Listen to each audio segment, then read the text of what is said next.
Welcome back. Tehreek Insaf की सफ़ों में इख्तलाफात के बाद सेनेट टिकटों की तकसीम पर भी बड़ा तनाज़ा सामने आया है। पीटीआई ने सेनेट इंतखाबात के लिए अपने उम्मीदवारों को हतमी शक्ल दे दी। जनरल नशिस्तों के लिए पार्टी ने मुराद सईद, फैसल जावेद, मिर्जा खान आफरीदी और मौलाना नूरुल हक कादरी को नामजद किया है। टेक्नोक्रेट नशिस्त के लिए साबिक विफाकी वजीर आजम खान सवाती दोबारा मैदान में होंगे, जबकि खवातीन की नशिस्त के लिए रुबीना नास को टिकट दे दिया गया है। मुसद्दिका इतलात हैं कि पार्टी के देरीना और वफादार कारकुनों को नजरअंदाज करते हुए बाअसर शख्सियात को टिकट्स दिए गए हैं। वफादार और देरीना कारकुनों में से कई अफराद को ड्रॉप कर दिया गया, जिनमें इरफान सलीम, आयशा बानो और खुरम ज़िशान शामिल हैं। इस फैसले के खिलाफ पार्टी में शदीद एहतजाज शुरू हो गया। तहरीक इंसाफ के रहनुमाओं और कारकुनों ने पेशावर प्रेस क्लब के बाहर धरना दिया और मरकजी शाहराह को ट्रैफिक के लिए बंद कर दिया गया। कारकुनान का कहना है कि इमरान खान के वफादार और मुखलिस साथी इरफान सलीम को सेनेट इलेक्शन में नजरअंदाज करना किसी सूरत काबिल कबूल नहीं, क्योंकि उनके नाम की मंजूरी खुद इमरान खान ने दी थी। इमरान खान से मुलाकात के बाद अलीमा खान ने भी वाज़ेह किया था कि चेयरमैन की हिदायत है कि क़यादत मुशावरत से उम्मीदवार फाइनल करे। रात गए इमरान खान के एक्स अकाउंट से अलीमा खान के बयान की तौसीक भी कर दी गई। एहतजाजी कारकुनान ने कहा कि बैरिस्टर सैफ ने जेल में इमरान खान से मुलाकात के खास शख्सियात के नामों की मंजूरी का दावा किया, जबकि अलीमा खान और बैरिस्टर सैफ के बयानात में वाज़ेह तज़ाद है। कारकुनान का कहना है कि सोची समझी साजिश के तहत सेनेट इंतखाबात से इरफान सलीम को बाहर रखा गया। उन्होंने सवाल किया कि हकीकी कारकुनों को नज़रअंदाज करके सरमायादारों को टिकट देने का क्या पैगाम है, जबकि इरफान सलीम की पार्टी के लिए कुर्बानियों का एतराफ़ सहाफ़ियों और कारकुनों ने भी किया है। कारकुनान ने वाज़ेह किया कि वो बंद कमरों के फैसलों को तस्लीम नहीं करेंगे और क़यादत भी हम पर ऐसे फैसले मुसल्लत न करे। सेनेट इंतखाब से फ़कत 4 रोज़ कबल तहरीक इंसाफ में आने वाले इस इख्तलाफ की नौयत क्या है? क़यादत कारकुनान को मुतमईन करती क्यों दिखाई नहीं दे रही? क्या जिन शख्सियात को नामजद किया गया है उसकी मंजूरी इमरान खान ने दी है? ये और बहुत से सवालात हैं जिनका जवाब जानने की हम कोशिश करेंगे। हमारे साथ मौजूद हैं खैबर पख्तूनख्वा से सहाफ़ी फरजाना अली।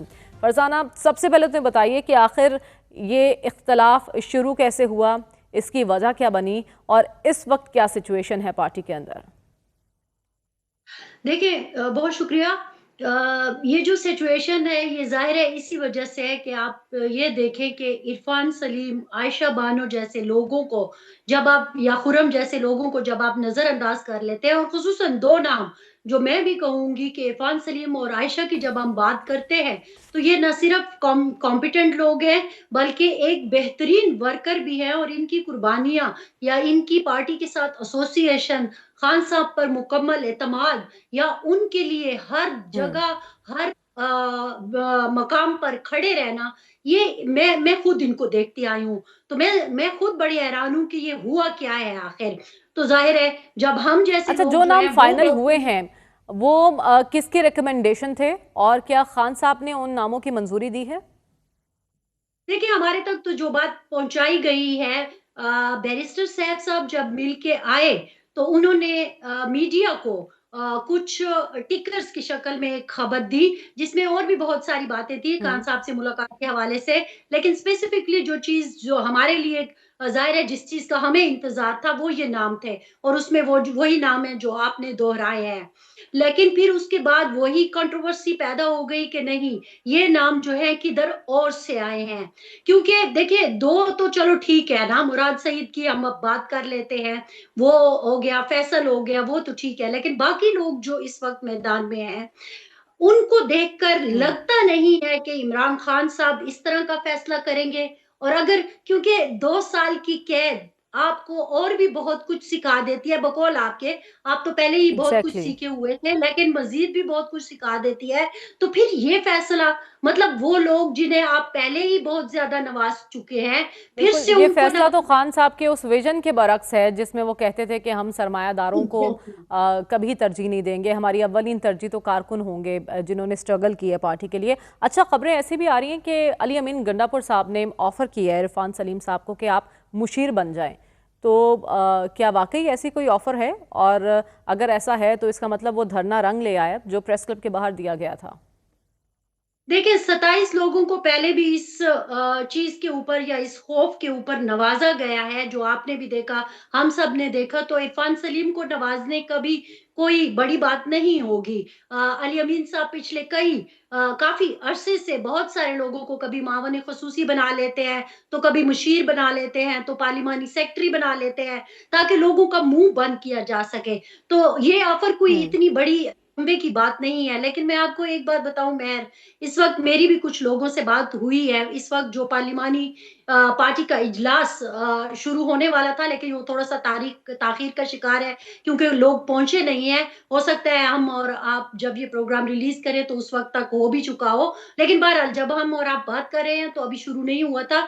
लेकिन बहुत सारे लोग बहुत हैरान, बहुत ख़फ़ा और बहुत उनके लिए अजीब-सी सिचुएशन है कि वो कहते हैं ऐसे कैसे हो सकता है? मैंने उनसे पूछा, आप मुझे बताएँ ना, हम्म। ऐसे कैसे हो सकता है?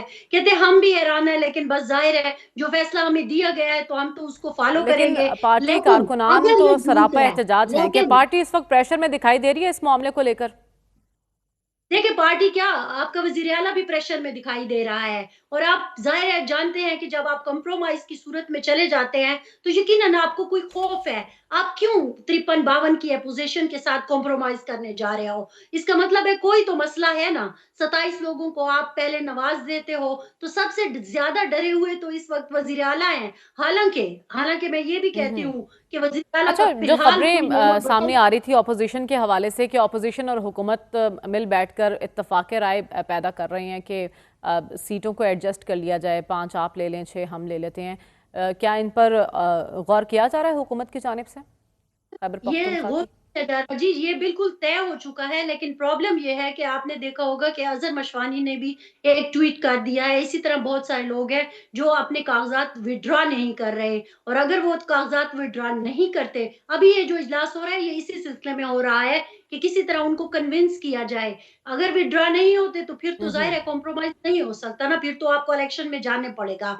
लेकिन इलेक्शन में जाना खुद पाकिस्तान तहरीक-ए-इंसाफ के लिए वो सवालिया निशान बन सकता है, जिसकी वजह से जो खौफ है, जिसकी वजह से ये कॉम्प्रोमाइज़ की सूरत-ए-हाल सामने आई है। वरना आप देखें कि अच्छा, आपके इरफान पास नाइ सलीम साहब का इस वक्त क्या स्टांस है? वो ये ऑफर कबूल कर रहे हैं या कागजात नामजदगी वापस लेंगे, या वो अपने कारकुनान के साथ हैं? देखिए, बज़ाहिर तो वो ये कहते नज़र आ रहे हैं कि मैं अपने हक़ के लिए लड़ूँगा, लेकिन साथ ही साथ वो ये भी हम्म। कहते हैं, अगर आपने उनकी ट्वीट्स भी देखी हों, कि अगर खान साहब का हुक्म है तो फिर मैं कुछ नहीं कहूँगा। लेकिन वो शक उनको यही है कि हम्म। ये खान साहब का हुक्म नहीं है। अब पता नहीं, अब ये कैसे पता अच्छा। चलेगा कि वाक़ई ये खान साहब का हुक्म है या नहीं है? क्योंकि आपने खुद ही बता दिया कि हलीमा साहबा के बयान में और इस बयान में फ़र्क तो है।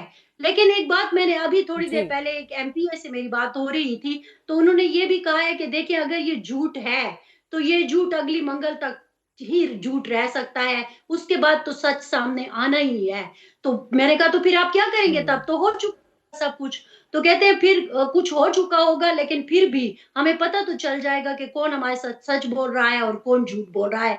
तो अगला फिर राय अमल तय करने में अच्छा, हमें अभी तो आसानी 90 होगी। रोज़ पर भी बहुत से जो हैं तज़ादात दिखाई दे रहे हैं। कोई कह रहा है हमें तो प्लान मालूम ही नहीं था, कोई कह रहा है कि अगर प्लान अली अमीन गंडापुर साहब ने दिया है तो फिर एक खुफिया प्लान था कि इदारों को पहले पता ना चल जाए कि हम क्या करने जा रहे हैं। इस वक्त गंडापुर साहब की हुकूमत को हकीकी मानों में ख़तरात लाहक हैं और वो परेशान हैं इससे?